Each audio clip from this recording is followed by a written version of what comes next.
જ્યારે ઘરમાં આવે ત્યારે એમ લાગે કે જાણે વર્ષોથી જોયેલા શમલાઓ જ્યારે આજે અવસર બનીને આવ્યા છે।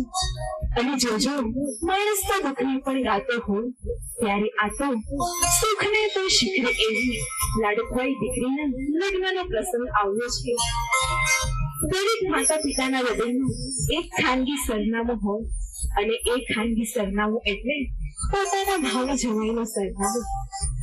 જેવું એ સરનામું મળે એ ઠેકાણું મળે એટલે કંકો વર્ણી અને કેસર વર્ણી કંકોત્રીએ લખી સૌ સ્નેહીજનોને પેડા કરાય। કાકા મામા ફોઈ માસી સૌ સ્નેહીજનોની કુટુંબીજનોને પેડા કરાય। લાગણીની લેખણી ઉત્સાહના કાગળ ઉપર શબ્દોના સાથિયા પાડી હરખથી કંકોત્રી લખીને ચારે કોર ખુશીના તોરણ બંધાવ્યા। તો એવી કંકોત્રી પ્રસ્તુત કરે છે અમારું અંધારા મ્યુઝિકલ ગ્રુપ।